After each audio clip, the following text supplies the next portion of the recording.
Hello, everybody. Good evening, and welcome to another session of Ultimate Back to School series. Tonight, we're going to touch on a very important topic. So, if you are here, um, please send a message to a friend, a sister, another parent, a brother, someone that's got a child, and do tell them that we are live and we are here. So, please, if it would be great if we can share it. Last week we had a very, very, very engaging conversation around resilience within. My name is Pastor Phyllis, and I bring you back to school. Um, Conversation every single year in our ultimate back to school session. And it is amazing that, every year God helps us to be able to deal with different topics and different ideas. So if you know someone that will benefit from this conversation, please send them a message and do tell them that we are here. We welcome all our Instagram people watching from Instagram.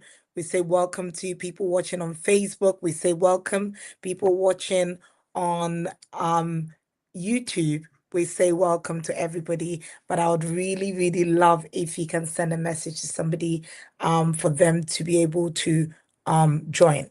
Before we get into the conversation, what I explained last week, what Ultimate Back to School is. Ultimate Back to School is born out of my um, worries, really, and being able to find information to help my children, especially my neurodivergent children, to be able to do well in school, pretty much. And over the years, I fought to share that information with other parents. And God is laying on our heart different things that we can tackle to be able to deal with, to be able to help parents and the children go back to school and thrive. This year, our theme is resilience, building resilience. And last week, we talked about resilience within. We said that resilience within covers things like identity, the state of the mind, and the well being of the child. And we talked about things that, the brain can always be. You can start a new pattern, you can start a new attitude, you can start something new with the child. We also talked about the fact that identity in our children is so important. You have to find out what your child is good at and find a way to engage your child, and that forms the basis of your child. We also looked at different ways that you can understand the well-being of your child, and so forth and so forth. We do have the key highlights on our Instagram page. Go back, refresh yourself, or you can go back and watch the YouTube page again, to be able to read and understand what happened. So today I've got in my midst three wonderful um people that I know very well. And these, men and women they've been picked and to be able to come and share with us from their professional capacity and also from their lived experiences, how we are able to um how we are able to help our children to have resilience in action. So I'll go first to Emmanuel and I'll ask him to introduce himself and then tell us a bit about what he does. Hello, good evening, everyone. My name is Manuel Ado. I am very fortunate to have possibly so as my older sister. I work as a family manager, family engagement manager, and I also used to be a previous um, um, teacher in secondary school. Currently, I actually teach at a college teaching English and GCSE. And yeah, I'm welcome everyone. Very very excited to share my experiences. All right. Thank you so much. I'll go to um IDBC, or I'll call it Anne. Good evening, everyone, and thank you, Pastor Phyllis, for inviting me on this talk today. So my name is Adibisi, or some people know me as Anne. I am a social worker, and I work with children, mainly children with disabilities. However, I do cover a whole range of, children of the social work journey. So I work with children on a plan, or children that are in care, or also children that are just looking for some respite, like the family just needs some support. So yeah, so I cover quite a lot, but yeah, I'm here as a social worker, and thank you everyone for joining. Thank you so much. Thank you so much, Anne. And last but not the least, we'll have Raymond, please. If you can introduce yourself, please, Mr. Raymond. Of course. So thanks again for having me. My name is Raymond Bonsu. And professionally, I'm an accountant. I'm a chartered accountant. But today I'll be sharing my experiences as a parent of a sent child. And I'll be sharing my lived experiences with everybody on how it feels and how and how to kind of have a sent child and how I've dealt with a lot of these issues on resilience that we'll be talking about today. Thank you. All right. Thank you so much. Honestly, I do appreciate you all because it's been very tight today to get everybody on here. Emmanuel's getting married over the weekend, so I've taken a whole groom 3 days before, but he's got to support the projects. But yes, I really do appreciate Raymond's got an emergency that he's dealing with, but he said I still must be honest. I really appreciate you all. So let's get into the conversation. Let's not talk for too long. Let's get into the conversation. Again, please share the link with friends, families, people with children, because we're going to talk a lot about some of these issues about resilience in action. Also, if you know a parent with a child in secondary school, especially, please get them to join. If you know a child parent with special needs child, please get them to join. We're going to talk about some social services matters as well. So please, let's join the conversation and let's understand. So I'll give Emmanuel the first question, and I will first of all ask Emmanuel that um when we talk about resilience in action, what comes to mind? What do you see, or what do you understand when we talk about resilience in action? From my experience working with families in my current role as a manager, early help team in family support, and also as a previous teacher, resilience in action for me is really embedded in the feeling of patience and also exerting certain behavior. Emmanuel, can you Char- speak up a little, please? yeah, resilience in action. Can you hear me now? Yes. Yes, resilience in action for me, from my experience, is really embedded in certain behavior characteristics, i.e., patience. Also, for me, excluding patience is also sometimes about coming with understanding instead of judgment, and also sort of embedding certain routines that will also build the feeling of resilience in the person that's actually managing the behavior, or the person that's also actually experiencing the behavior. And these three I think are really huge. And for me, resilience in action is also about consistency. It's about the feeling of ensuring that the person at the end of whatever the cause or the action it is understands that there is a certain sense of perseverance. And perseverance for me is really embedded in the feeling of routine, and clear sort of understanding. So that's my understanding of resilience in action. All right. Thank you so much. So she talks about a few things: consistency, patience, and what was the last one? Um, Understanding, offering and understanding. offering understanding, consistency, and patience, three major things. I'll go to Anne. In your capacity, what does resilience in action actually look like? Okay, so as a social worker, resilience in action means helping children develop the confidence, helping them gain the skills and support they need to cope with life's challenges. So it's about the parents, the carers, or the adults around them. It could be teachers and want to both, provide love and also guidance so children can grow and thrive. Just like I've said, there needs to be consistency, and there need to be clear boundaries also for children to be able to gain that skills to be able to be resilient, and also to be able to put that in action. So basically, in a way, like resilience is the mindset, of the child, and resilience in action is the visible behavior that demonstrate that mindset. So it could be, for example, it could be, oh, you know what, I didn't really do very well in my test, like, for a child in school. However, next time I'm going to study harder and I'm going to get a better grade. So it could just be something as simple as that. Instead of very well, education is not for me, so I don't need to go to school anymore. So it's just, yeah, something that. Okay.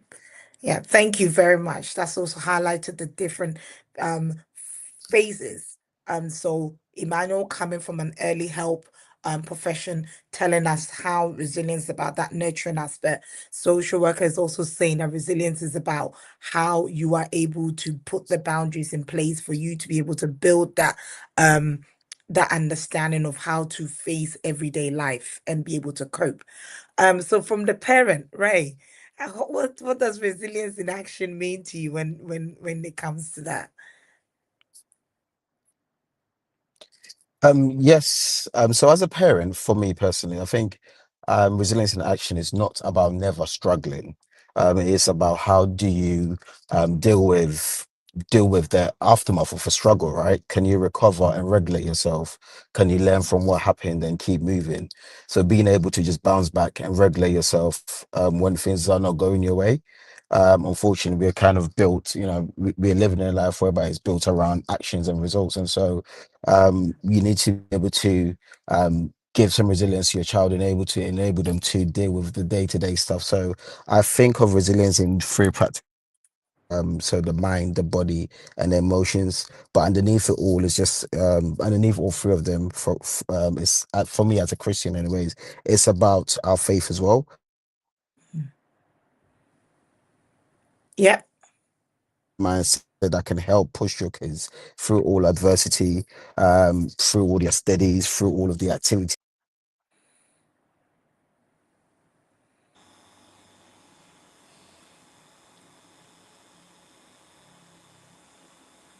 Hi, Raymond, are you there?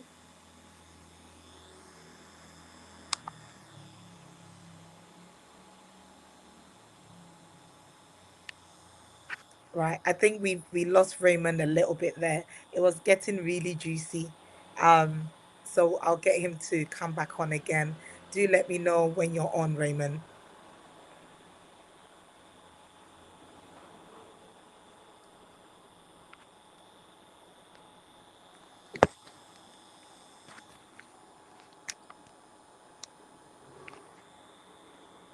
Right. Raymond, please, are Oh, you there? I'm there. Can you hear me now? Yes, I can hear you now. Okay, fine. Just let me know where you got up. Well, We let me we start left again. you, yes, yes, we left you on as a Christian.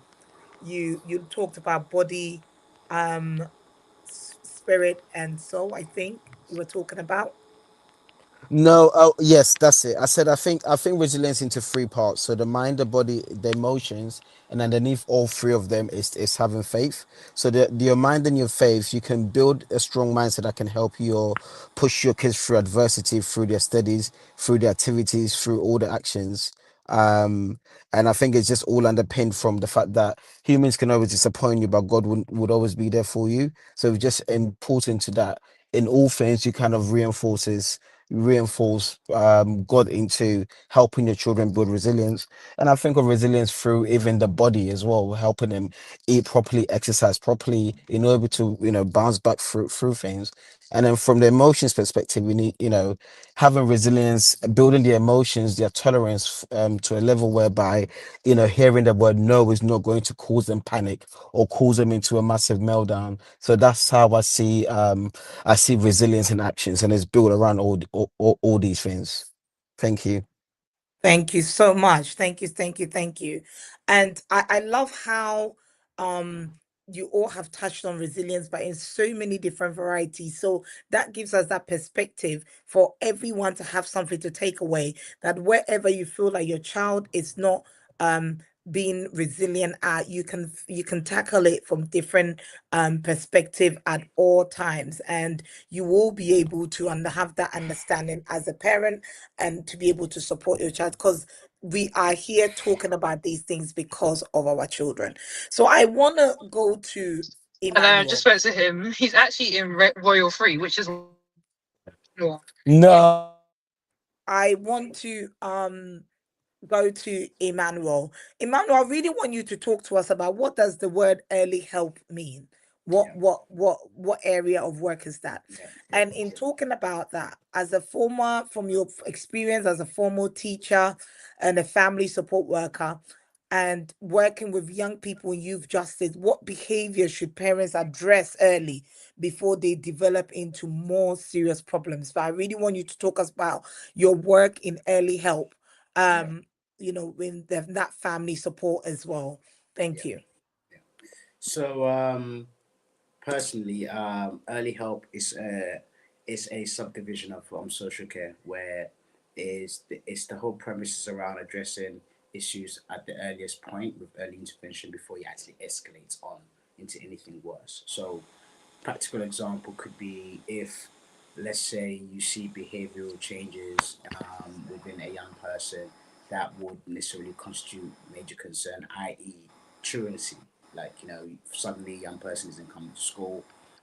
You see in sort of certain sort of behavior displays where it constitutes worry, whereby maybe it could be changes in how the people they associate with actions that they're doing, and early help comes in to try to meet a lot of these needs. Sometimes the needs actually not just based from the perspective of a singular young person, but also the whole family, whereby they much might need support. So early help comes in to try to intervene and put interventions in place before he escalates, i.e., in the sense of if a young person does not get early support, potentially it could be that something worse comes on later on during the years, and then it's actually something major, i.e., it could be violence, youth violence, for example, at the worst scenario. So that's what the work is about. It's around sort of providing support, and Hey, within sorry. Just it was Gabriel. within my sort of line of work, I manage a team that actually goes out and carry out this piece of work, whereby it's tracked and we have services available for whatever the case or scenario may be before it gets to statutory level, which will be involving social care. The second part of the question, please, possibly, do you mind repeating it? So I was saying that what are some of the behaviors that parents should look out for before it Yeah. develops into something serious? Because Yeah. you are in the So early stages of for things. me, a lot of the Um, times it's not necessarily based on a yeah. specific behavior, but it could be certain patterns and routines you've noticed around the individual or your child. So changes in behavior, i.e., in friendship groups, I always really advocate parents being aware of the life that their children live outside of the home. It's very important because often some of the negative influences or what is perceived as negative influences might be coming from that side of it. So, for example, if the young person is becoming more secretive, withdrawing from sort of positive relationships, maybe regularly staying out, or suddenly associated with peers who are maybe involved in risky behavior, that's an early warning sign. Another warning sign, personally, is around changes in anger and emotional regulation. So if you're seeing that, for example, your young person is they are often reacting in ways which necessarily does not constitute what is around your routine in your home, then you can actually note that as an early warning sign. Sometimes, as young people are developing, they need to learn that feeling angry is completely normal, and maybe sometimes responding through voice, intimidation, threats, and demanding change, damaging property is sometimes not acceptable. So it's around noticing that in anger and emotional regulation, how they actually cope with crises, which leads very much into the conversation around building resilience, because that's what you need to be able to deal with that. Um, Also, sometimes, and this is really key for me, coming from a teaching background, because with young people, they spend a significant amount of their time in education.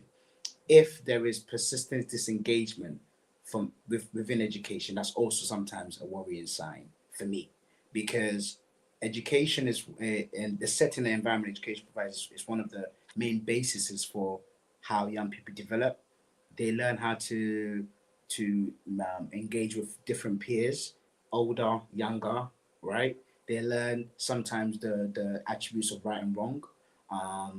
within an education practice setting whereby they can actually practice this. They learn sympathy and empathy within educational settings as well. So for me as well, sort of persistent disengagement within that sometimes can constitute early warning signs because you're thinking, where is the education really coming from? Yeah. All right. Thank you very much. Thank you. I So think a Pastor Phyllis, you're follow-on muted. question that I will ask is, You're muted, Pastor Phyllis. I'm not. Can you hear me? Yes. Yes, I can. All right. Emmanuel, can you hear me? Right. Okay. Okay. Can you hear me We now? can't hear you again now. We can't hear you. We can't hear you now. Wow. My internet is very, very.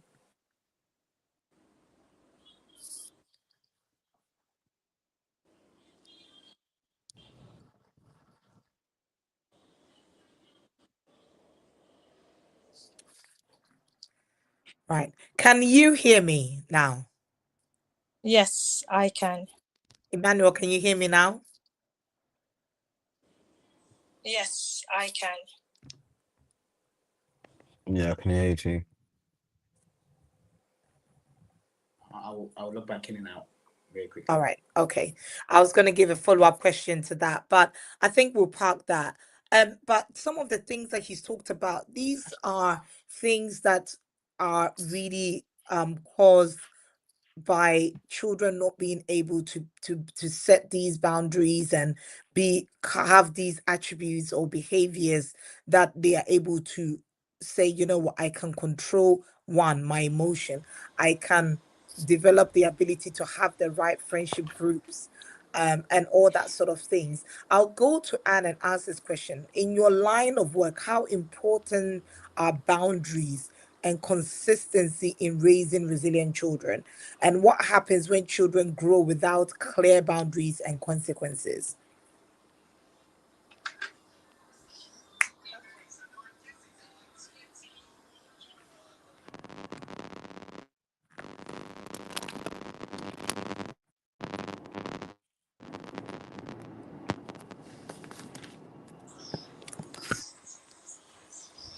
So, Minister Bitty, did you hear me?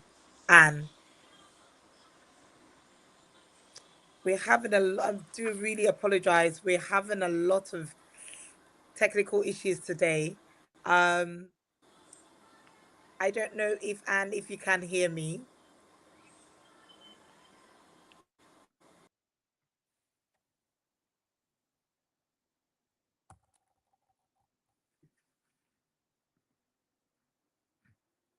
Emmanuel, can you hear me?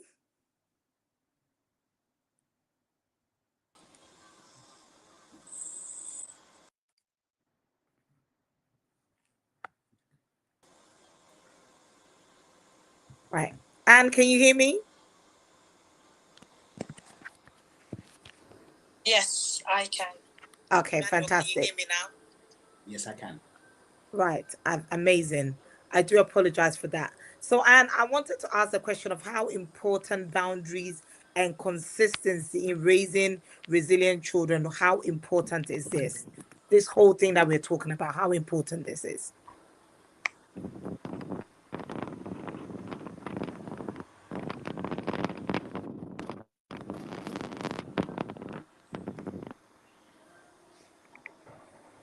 Anne, can you hear me? No.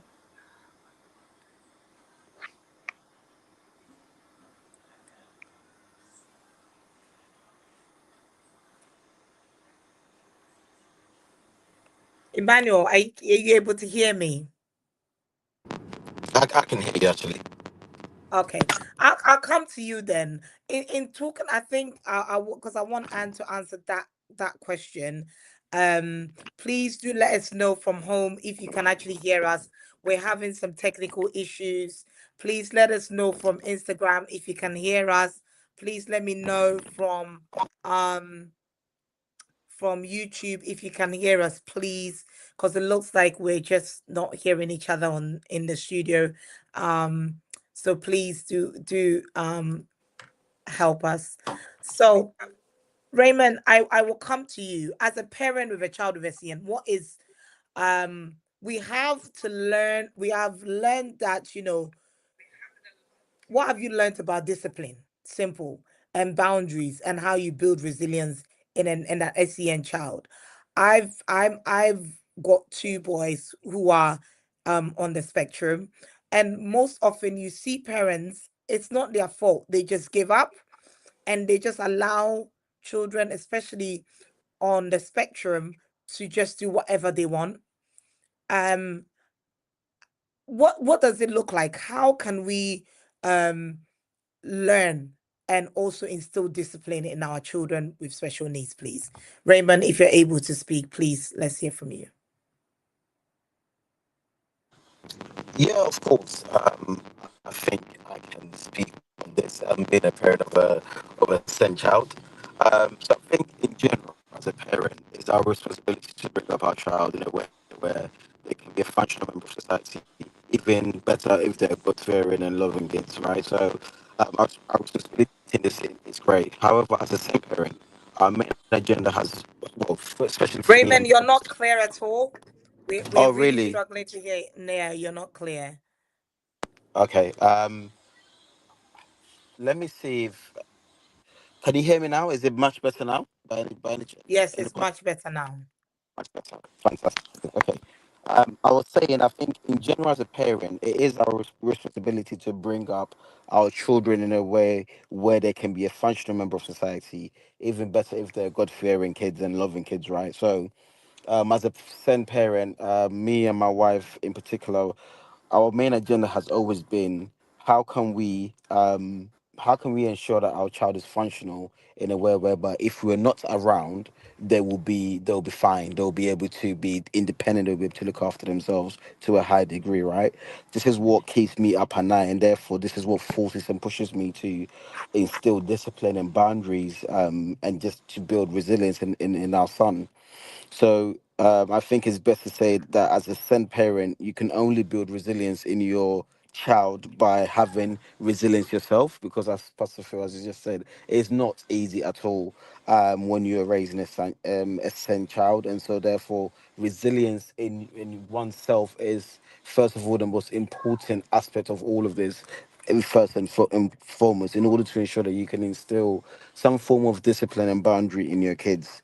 Um, One thing I've learned is that you cannot, yeah, as I said, you cannot be resilient and then teach them.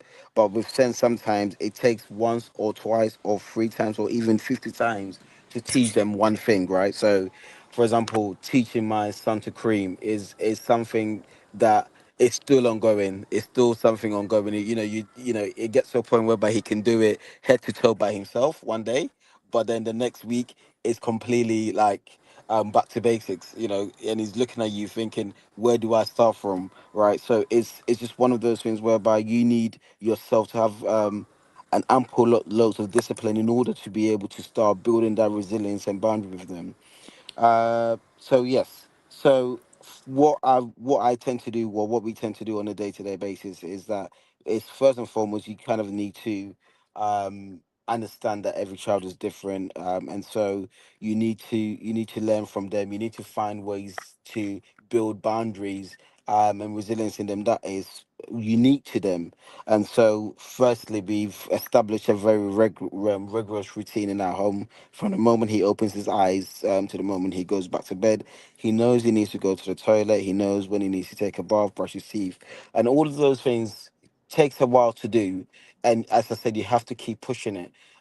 Brushing teeth took a very long time, but now he's got it. So it's just understanding that you have to be resilient and you have to be disciplined in yourself first and foremost to keep pushing to get that results, because you want your child to be a functional member of society. You want your child to be independent, and so it just means that unfortunately you have to be also be very very disciplined in these things. Yes, I remember, like, things like when we were teaching him how to pronounce things, because I know the communication helps better to reduce my son's frustration. So So I remember one time is, we were teaching him how to say tiger, for example, and he just wasn't getting it. And one thing I realized is that I know that he can do it. And sometimes when he doesn't get things, it makes him a bit teary at first. But it's also, I also understood, and understood his boundaries and his parameters, and I knew that he could keep pushing on. And so it's understanding that knowing what your child is capable of and actually pushing your child to just keep pushing. But at the end of it all, I remember my mother-in-law saying, please, he's tired, just let him go. And I said, no, we will sit here and do this until he says it. And hold and behold, he was able to do it. So things that we have in our house that's functional is we normally use things like hourglass. So when he sees the hourglass, he knows that he can't rush and do things and run off. He knows that he would only be done when the hourglass is at the bottom, is ended. And so it just makes him be a bit more disciplined. It makes him be understand that there are rules here, there are boundaries here, and it makes him want to push harder ahead in order to just get the task correct before he can leave. So you have to build discipline in not just their learning, but in terms of the food that they eat, and maybe even implementing again the discipline is not just for them, it's also for you as a parent. So for example, just to ensure that we don't, even the food that we bring into the house, we're very particular with the food, because if the food is in the house, then he can randomly go and take it. But ensuring that you have those boundaries within the house itself, it makes it harder for some of these things to take hold. So I think all I'm saying is that um, for us, it's discipline. Putting boundaries is something that you have as a parent has to have resilience for. And I think in the moments where it feels really, really heavy, you have to lean on your partner, you have to lean on your family and your village to ensure that they can relieve some of that heaviness for you. And it's not as easy said and done. So it's quite important to just lean on your village as well when you are raising some children. Thank you so much. Yeah. Ray, I want you to add, talk to us whilst I've got you very clear. I actually wanted to ask you a follow-up question as well. Yeah. Naturally, as parents, we want to protect our children. Yes. And I do it, especially we the mums. Like you've been standing there looking at the child and feel like, oh my God, they're struggling so much. So let me just help the child. And people tend to do that a lot with same children because they feel like, oh, they may not get it. I might as well do it. And that, can you talk a bit about that? How do we know when to support our children and when to step back and allow them to work through these challenges to build themselves and to build that resilience? I must say my daughter is even better than me. Sometimes we have a shopping bag, yeah, and we're cutting this bag, and I'm thinking, oh, it's too heavy. She goes, no, mum, just give it to him. And Yeah. watch these boys carry all these shopping to come to the house. And I would have been dragging it, and he would have just had his backpack. Yep. My Levy would have had his backpack and chilling and walking down. But the moment you just tell him to do it, he's done it and he's come all the way up. And me being a typical mom, no, no, he can't do it. What if he pokes away? He goes, no, show him, he would do it. So can you talk a bit about how, when do we know, when should we support, like, and how do we know when to support and when to step back to allow them work through some of these challenges, and how allow them to build that resilience in knowing that, look, this would not pour if I touch it. I would not destroy it. I can be able to carry out this task properly. As you're saying, the goal is to be able to make them functional in their day-to-day life. So can you talk a bit about that, please? Yes, of course. I kind of have the same experience as you mentioned with the shopping bags as well. But I think that this question is really important because there are several ways to tackle this issue, right? You cannot know when to push a child until you actually know your child very well. So which means you have to put a lot of time and effort into playing with them, studying them, traveling with them. That's for me is the first step in ensuring that you know your boundaries and when to push them all. By Mm, understanding our children, we can then understand their thresholds a bit better. It just enables us to know when to just push them, as you said, and when to give them a hug, right? I think as a same parent, sometimes the biggest limitation is not the child's limitation, but it's the limitation that we already placed on them in our own minds. we've already Mm, established limitations of what they can do and what they can't do. I think, as you were touching upon, and I think that's the biggest mistake. The moment you do that, you lose the ability to push them any further. You lose the mm, ability to motivate them and get them to a place whereby they can truly be, you know, they could truly be independent, right? So yeah, I think the limitations is first and foremost the biggest thing that we as send parents needs to ensure that we completely stop that. Sometimes we automatically go, well, he can't do that. This is leave him to it. When we don't need to, when we don't even need to do that at all.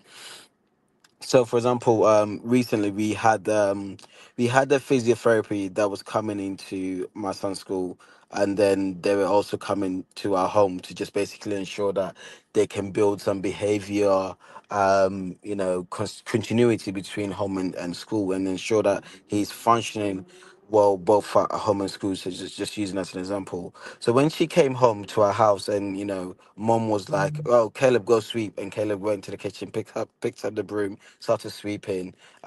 Okay, Caleb, go get your water and come and sit down and talk to the physiotherapy. Caleb went and got his water and sat down, and the teacher was like, "Oh my God, what's happening here?" She was so amazed that Caleb was doing all of this and just doing the basic stuff. For us, it was just the day-to-day stuff that yeah, he's doing. To her, is it was unbelievable because what she saw at school was completely different from what was happening at home. And we got to more to understand that sometimes the environment plays a massive mm, part, because the school are a bit more, they're not as, I think it's the, as I was saying, it's the limitations that you place yeah, on your child, right? They place a lot more limitation on what he can do at school, and so therefore there seems to be a lack of push of what he can mm, do. Whereas at home, we almost treat him like any ordinary child, and so we try to push him to do a lot of things on a day-to-day basis, and so that limitation was a clear difference. And so the environment, the expectations, the routine, the consistency can make an enormous difference to to what a child can demonstrate, to what a child can do. And so I think from what I mean, the answer to your question in general is that we need to support our child. We need to ensure that we don't create a ceiling for them that they can't break through, because the moment you put a limitation, a ceiling of what they can do, it's almost game over. That's where you and the child will be forever. But the moment you really truly try to understand the child and take a bit of time to understand who they are and what they can really do, it opens up the opportunity for you to do amazing and wonderful things with them. It enables you to push them. It enables you to be a bit more patient and resilient, that they have something in striving to do, so you don't give up on them. You see what I mean? And so I think yeah, it's really important that limitations is something that we need to completely remove from our child in order to enable them to push them to do different things. We had the same thing with the, as you mentioned, with the shopping baskets as well. At first he would just come with us, and Caleb would just be jumping around and we'd be like, "Oh my gosh, stop." But then I was thinking, no, you know what? No, you carry the basket, you do something, you pick the things out. So now the routine is, as soon as we enter the yeah, shop, he picks up the basket. He, when I point to what we want, he grabs it, puts it in the basket, and he carries it with around. Of course, if it gets heavy, then we share the load. But when we get to the till, he's the one that picks it up for me, and I scan it and I put it down, and then he helps me bag everything, and then he carries it and it goes, and we go together. So it's the understanding that they can do much more than the limitations that we place on them is the important thing with this question. Thank you. all right, thank you so much, Mo. I love that. I loved that. I love that. Thank you so much, Raymond. So yeah, that's for us, send parents, have that mindset that the child can do anything, and then you begin to put them in. One of the things I really want to touch on is you can't just introduce the child to something and then automatically expect them to pick it up. So you have to have a plan to introduce whatever activity you want them to do, whatever thing that you want them to build on. You have to have a plan for that and then begin to introduce it to the child. I want us to step a bit more into Phil, um was Phyllis? yes. I just quickly want Yes, to go just on. add a little Yeah. bit onto what Raymond was saying. So what as Raymond was speaking, it triggered my my assertions around how parents also have a certain mindset around the expectation of the behavior of their children. And it's really fascinating because I feel like sometimes in the understanding of being a parent, you've got to know your own sort of views on certain things and have an understanding of that before you place that on a child. So, for example, as Raymond was speaking, I was thinking about a very popular theory by this American psychologist called Carol Dweck, and I spoke about this last year when I was on a panel around it's called a growth mindset theory, and it's around the belief around if you are putting strategies in place to almost extend the resilience of your own expectations of what your child could do, and also around what your idea of what you think capability in terms of limitations is are. So, for example, when I think about your example and Remy's example, sometimes when you see your offspring, you put a limitation on their own expectation based on your own fears. But if you're able to then take that away originally, then you can then start to instill that belief of, hey, you can do it in the offspring. And it's something that's really, I would love the parents that are watching to have a bit of a Google, to have a bit of a read around. It's around your attitude on said person. Sometimes even in school, teachers have certain growth and fixed mindsets on expectations of the people they've been teaching. So, for example, I've had teachers say, "Oh, well, Tom, Dick, and Harry might not be able to get it because X, Y, Z." But instead of actually having a resilience within themselves that there is a process to it and they can actually get there. So sometimes that belief can be overshadowed with fear because that's what a lot of parents fear. They feel like, well, if I give them this responsibility, then how about if it goes to worst case scenario? Whereas the young person or the person at the center is actually probably often excited about that added responsibility. So as Raymond was speaking, he said, "Oh, Caleb is able to then bag the groceries." That's probably Caleb's favorite part about the whole shopping trip, that he gets to have a responsibility to be involved in what's happening. And often, parents like to think that they can do to children instead of with children. It's also another theory called restorative Mm. practice, where you are actually are working with people instead of doing things to them. Because when you do things with people, they're able to then grasp responsibility a bit more. I just wanted to add that quickly. Wow, thank you so much. Thank you so much. Few things I've picked up in there. Resilience. There is a process to resilience, and also don't do things to children, but do it with children. Um, and I want you to talk about many times we see that from your point as a social worker, we see a child will be taken away from their parent, and most of the time it's certain things that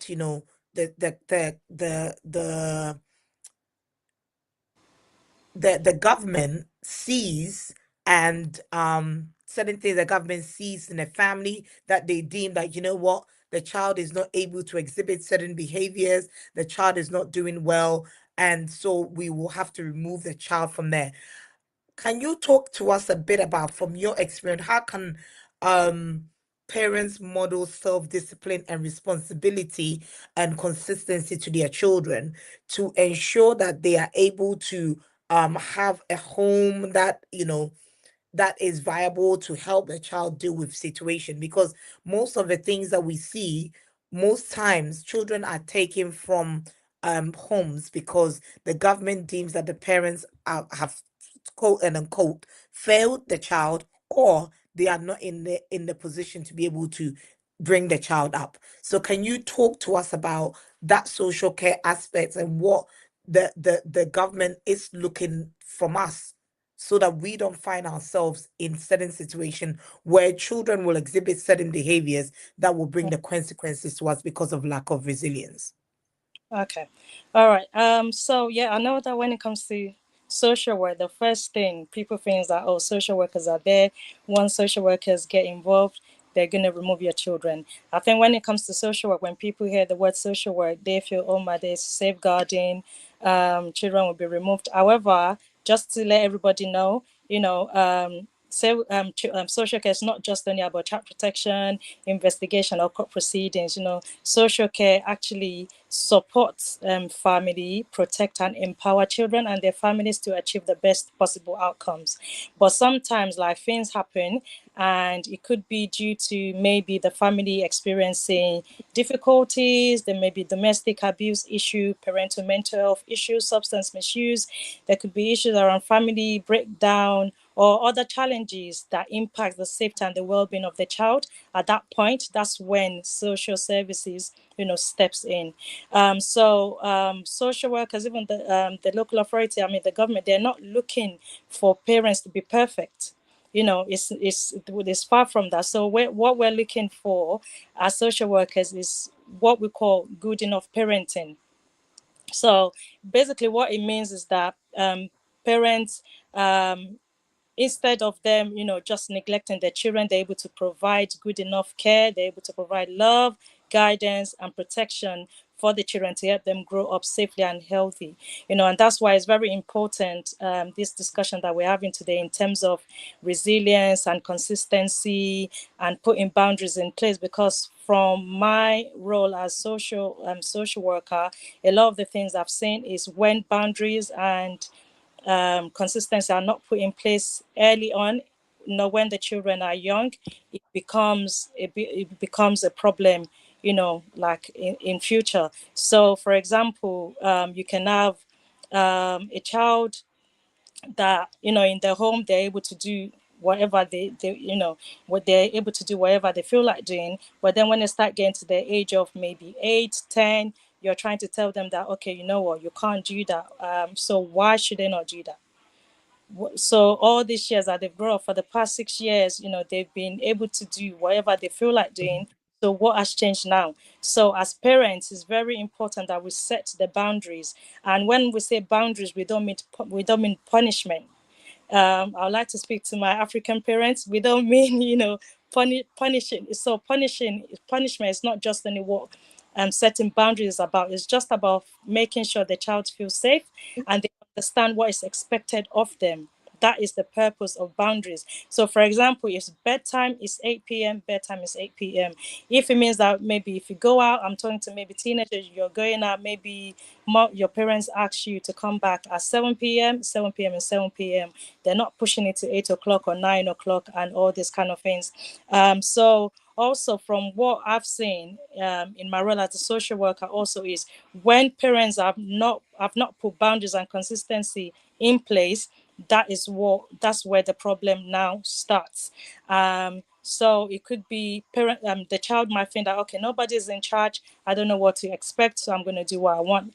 And this can come as maybe anxiety, challenging behavior, and also they start testing limits. So the behavior can get worse. So for example, they can start arguing with parents, refusing to go to school, bunking school, aggressive behavior. They sometimes go missing from home, and they start mixing with risky peers. They can join gangs, and also they can be prone to child sexual abuse or exploitation and all sorts. So that's where counting line comes in. So when children always go missing, a lot of the times the gang members have recruited them to take drugs across London, and the parents, are not aware of it. So when it gets to this point, they now call social services because the parents have lost control. So we also call it that the children are now beyond parental control, and at this time, social services gets involved.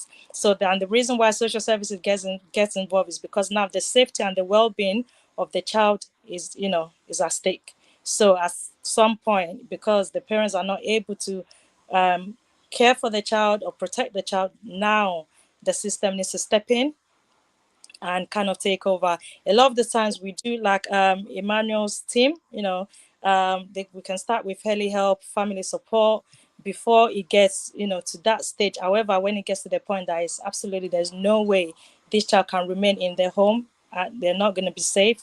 That's when we're now going to maybe child protection or child in need. Extreme cases, the children ends up going into care. However, that is the last resort. that is not what we want, because when you look at the statistics of children going into care, the best outcome is not very good. So that's always the last resort. But at some point, if it gets to a point that that is the only option, then that's what, we have to go for that option, because the safety of the child is the priority, really. I'm not sure whether I cover all the You cover. you have, and you've given a lot of clarity. Yeah, I Can you tell us a bit about what you expect to see? So what you made mention about something like good enough parenting. When you go to a home, yeah, what are social workers typically looking for? Because I believe that there's probably like some kind of knowledge as to why these things are being looked out for in homes. What are the sort of things you are looking out for to ensure that this child is getting a good enough parenting? yeah. Okay, so when a social worker comes to your house, or for example, let's say I go to a parent's house, basically my assessment starts. So when I come to the house, I've already started my assessment. So it could be through observation or discussion with parents. So what I look at, even from the door, when I walk in, how is the home environment? How is it like? Is there a fire risk? Is there fire safety concerns? What is going on? Then also we look at, so good enough parenting, we look at the basic needs of the child. For example, such as food. Do you have food in the house? Are the children eating properly? Clothing. Do they have, enough clothes to wear? Are the clothes in a good condition? Sometimes we go to houses and the clothes are ripped, those kind of things. Then also in terms of healthcare, if the children have maybe like a disability or health needs, is this being followed up properly? Because sometimes we do receive referrals from health professionals to say that, this child has this kind of health um, issues. However, the parents have missed maybe like 3 appointments. So they're not raising it as a safeguarding issue because the child is at risk of significant harm. So is the house safe? Is the home safe? Are the windows good? Sometimes like doors broken, windows broken. The children can easily fall off the window. So there's so many things that we look at. Also, we look at the interaction between parents and the child. Is there love? Is there warmth? Emotional support. So, for example, if I go into their home and maybe the child is trying to come near the mom or the dad or whoever is caring for the child and say, "Hey, go away," I'm talking. Things like that. It's part of it. I know as African parents, oh, when you're talking to an adult, don't come and disturb me. But for me as a social worker, when I see such a thing, I'm thinking, okay, is this child actually getting the right emotional support and emotional warmth that the child needs? Also, again, we've spoken about boundaries a lot. So is there boundaries and rules in the house, or the child is just allowed to do whatever the child wants? So that's also a red flag to me, because children needs to understand right from wrong. So that's also part of good parenting. Also being consistent with the rules and expectation. Don't keep moving the goalposts. That's also, a way to evidence good enough parenting. Keeping children safe from harm, I believe I've already spoken about that. Protecting their well-being. What's the emotional well-being of the child? Putting the child's safety first. I've been to family homes where the issues, domestic violence, like um, Mom between and dad.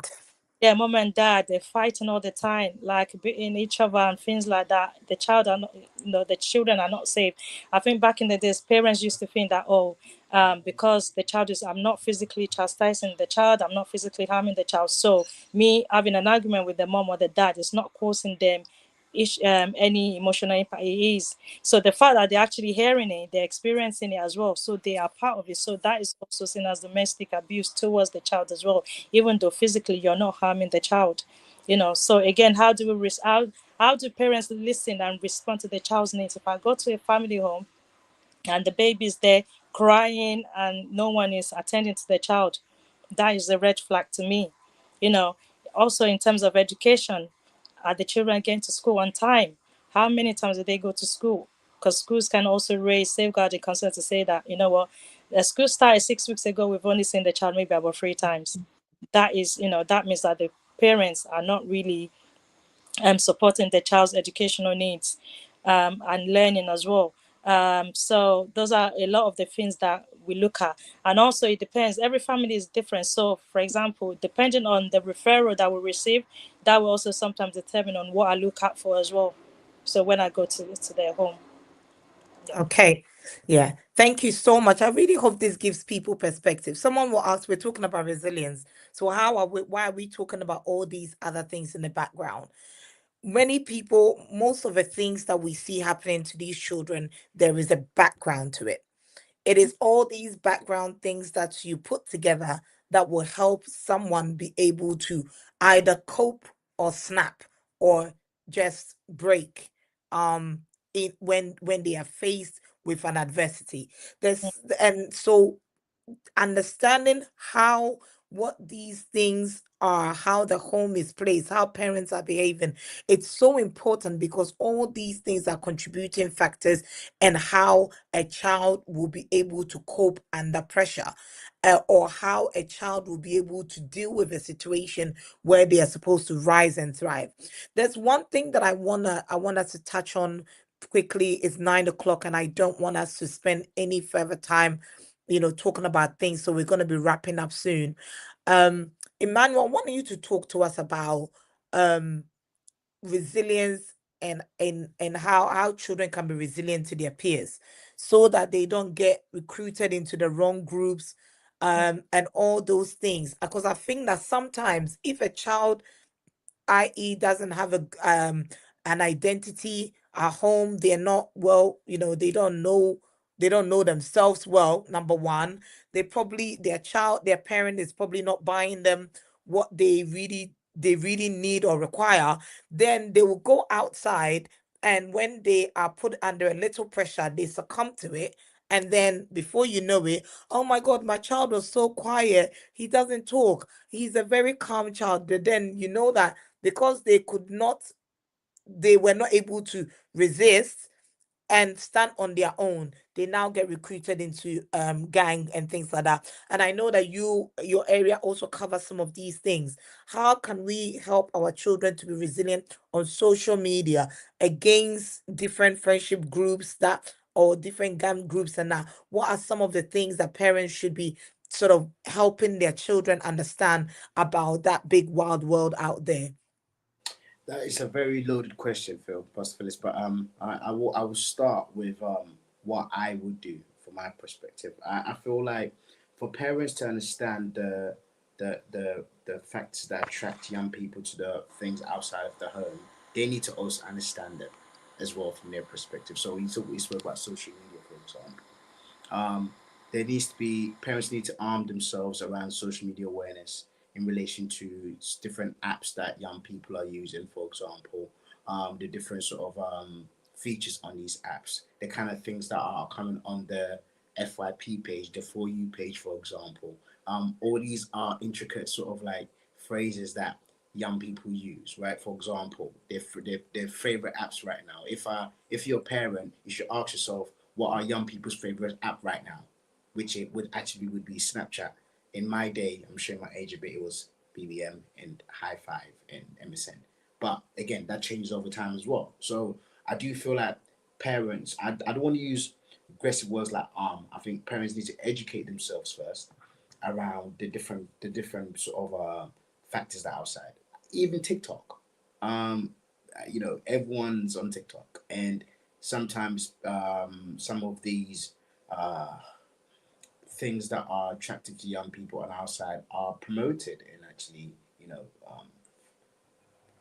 encouraged on TikTok and social media platforms. So parents need to get understanding of that. How you get understanding of that? There's several links. You can use the NSPCC links that gives great insight around social media awareness. The things that you need to do. You can put stuff like timers on young people's on phones. You can also put in a parental mode for a lot of these apps, whereby you're actually aware of what's actually happening and what kind of things that young people are viewing. Second thing I would say is you need to try to build a relationship whereby you've offered a space for you to actually communicate with your child. I'm not talking about parents becoming friends with their children. No, because a lot of the times, in my culture, like, I'm not your friend. Don't talk to me like that. But no, sometimes to be able to understand what they're going through, you also need to be able to speak to them to get a sense of their world. There might be something new that's happening out there that you don't know about. I.e., in a couple of months ago, during the really hot summer months, there was a social media post out there for kids to go and meet up in Southend Sea to fight each other, right? And again, if you're a parent, you're not aware, you if by speaking to your child, be able to get an insight in some of these things as well. Other things that I think will work really well for parents in sort of supporting their child to be able to be resilient against things that are outside, coming with understanding in the sense that you are involving a child in the reasoning and in the reasoning and obviously the rationale behind why things are the way they are. Often, from my experience, whenever we've had young people involved in youth justice that are involved in some of the worst scenarios, when you ask them the origin of what they wanted to do, it actually comes from a premise that they actually wanted to help out their family, believe it or not, Mm. right? So often someone might say, well, I started in being involved in substances and doing X, Y, and Z because I want to make money to get my mom out of where she's at, right? And I feel like there's a disconnect there because if mom or dad was able to explain to you, this is where we are, this is what we're doing together collectively, often parents try to hide their shortcomings and their insecurities from their child because of their own embarrassment, right? So instead of saying, well, you know, we don't have this for now, you get it later, they might say, well, leave me alone. And then the leave me alone could turn into the child again, well, I want these trainers, so I'm going to go speak to someone outside to do something to be able to get the money for it. I do feel like that comes again with the relationship between you and your offspring. So not necessarily being some of the highest things from your child, but being transparent with them and often giving them the reasons and rationale around what is happening so that they actually are very clear about it. Also, above all else, we come from a Christian background, you know. I think with faith and with the discipline of Christianity, it really helps it distinguish what's good and what's bad. And this is something that I really try to advocate within my own personal life. I feel like often within yourself, you know what's good and bad. So if you're able to trans try to communicate that to your child to get to understand that moral code of what's good and bad, that also really helps because in that way you can even hold them accountable based on that, right? So I give you an example. I've worked with a lot of young people that come from Muslim faith, right? And then often when I've spoken to them about their actions, I say, well, in your faith, this is what's considered haram or haram being bad or halal, which is good. And they were like, well, actually, you know, and I'm actually going to do X, Y, Z. So religion and Christianity can be something that you can use very positively to reinforce what is good and bad. Last thing that I will probably say that really, really is helpful around the means of what would stop attracting kids outside is that, again, it's about the foundations you build in your home, the routines you build in your home. We talked earlier, I started off with talking about certain unique characteristics. You need patience, you need good routines, and you need understanding. Those are the three things I'm going to go back to again. Okay, it's really really important you have this and you're practicing that within your home because again, when you have these established within your home, often when a child is faced with difficulty outside, if they don't know what to do, guess who they're going to come back to? You. And that is often the gateway, right? To say, okay, well, this is what's going on outside. This is what I need X, Y, and Z for. It's not, to me, sometimes people think it's often based on things like money, the social economic environment you're in. But to be perfectly honest with you, you don't have to be poor to be a good person, Arshit, right? That intrinsically comes from within yourself. So again, it's not always about the social economic factors. Of course, they do contribute because obviously what's happening around you does influence what's going on in your home. However, you can still instill lots of positivity and lots of right choices within your home so that it can actually positively influence your child. And I do feel like that is really important. So, like I said earlier, having an understanding of social media and the influence of it, educating yourself with that. Also being able to be transparent with your child, that's really helpful on top of that as well in terms of like knowing what's going on in the outside world with your child and again building those strong routines and understanding in your home and also using the faith are for pathways that I would use to try to support my child to be making smart decisions away from things outside. All right. Thank you so much. So, in closing, Emmanuel, I think you've closed us from all your end. Raymond, what would you tell a parent who is trying to build certain things within their child, who wants to start building um structures for the child to be able to thrive? What would you say to that parent? Yes. So I guess what I would say is that try and give your child one responsibility that belongs to them. It doesn't have to be anything big. Take a plate to the sink. You know, sweep the floors as I make Caleb do. Go to shopping with me and actually hold the stuff. Give them a responsibility. It doesn't really matter how bad they do it or how slow they do it, but as long as it's their responsibility, it would help them just build that resilience and build that responsibility in them. So I think that would always help them out in the long run. Yeah, and I think just obviously with everything that they're doing, just resist the temptation to do it for them, just because it's going to go faster.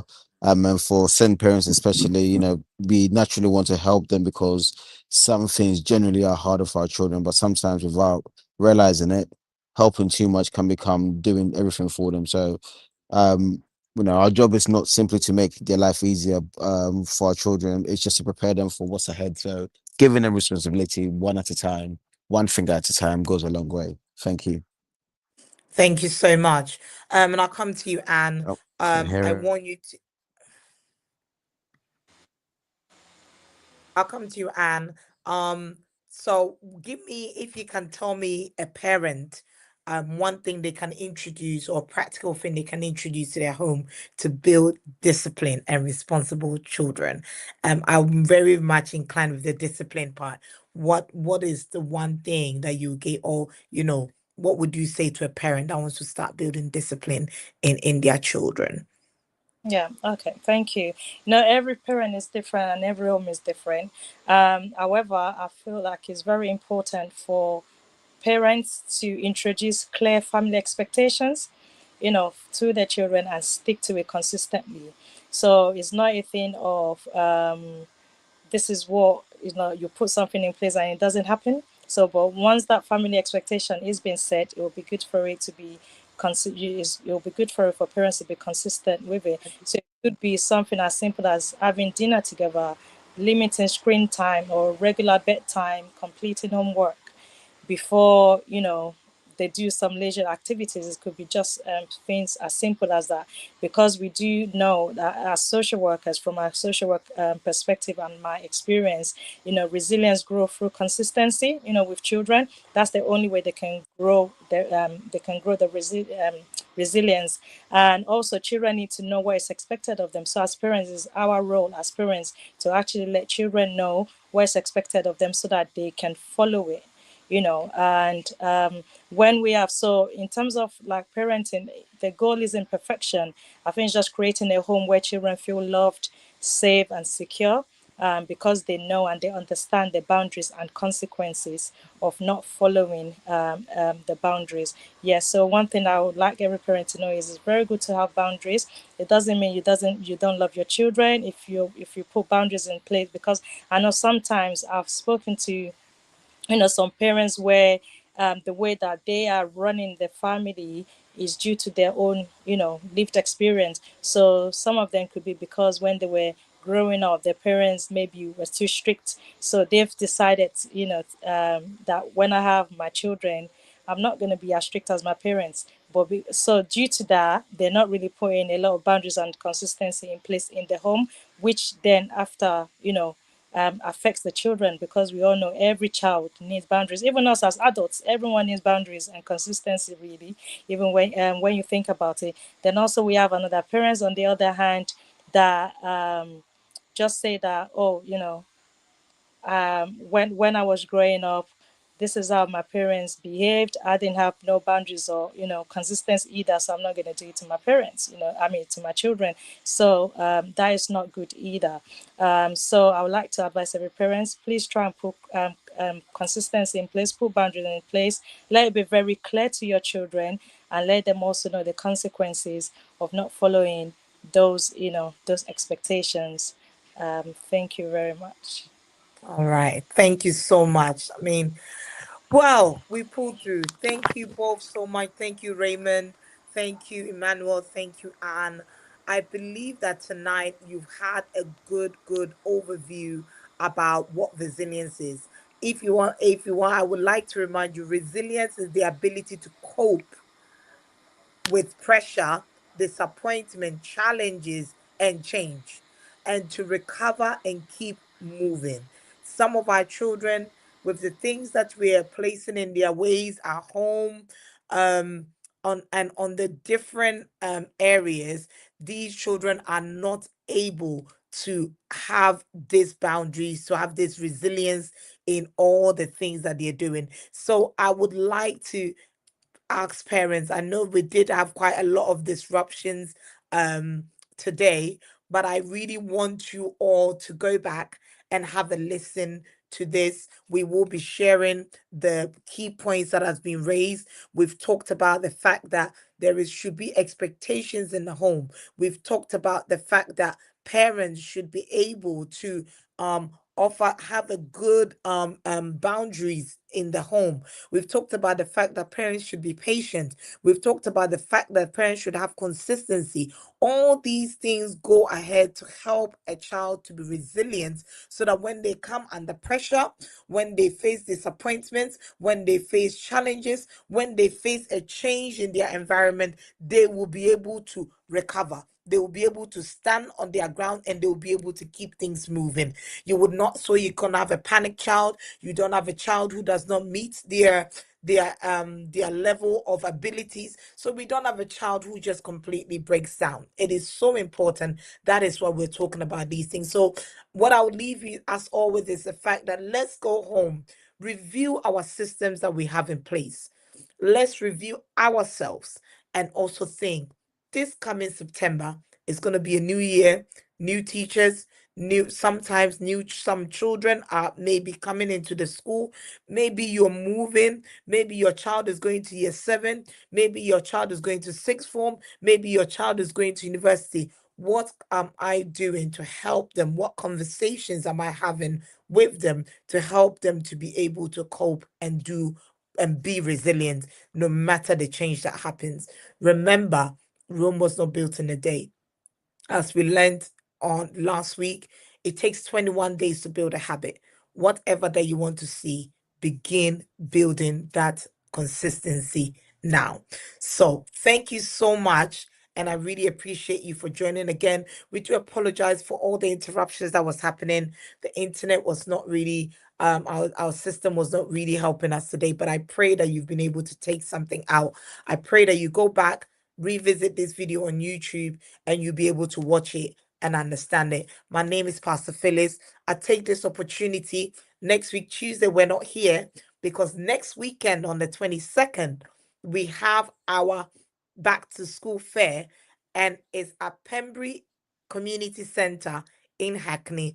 We are going to be giving out a lot of goodies for back to school, and we are supporting, most important, we are supporting some families as well with some back to school essentials. So please, you can support by donating if you want to. You can donate and you can send a note to one of the families, or you can yourself come with the children, come and meet some children that have been able to go through some of these things and they've come out on the other side. Come and meet, come and learn some tips on how you can make some really nice packed lunches for your child to take to school. Come and learn how to play, come and paint, come and have some good food as well. We have so much in store for you next weekend on the 22nd of August at Pembury Community Center in Hackney. If you would like to support us in any way, please reach out to us. Via DM. You can send a message to us via Instagram, Facebook, and we will respond to you. Or you can take my telephone number and you can contact me on 0755 727 0394. 0755 727 0394. You can reach out to this number and we will be able to take your call and engage with you accordingly. If you need any sort of further advice on anything that we've touched on today, please also reach out. We'll do our best to connect you with the right support. God bless you. And we will see you not next week, Tuesday. We will see you at the fair next week, Saturday, on the 22nd of August. God bless you. We have one more talk coming up on the 25th. and you don't want to miss that. But we will have the fair on the 22nd, and then the 25th we will have the last conversation. God bless you and have a wonderful evening. Bye bye.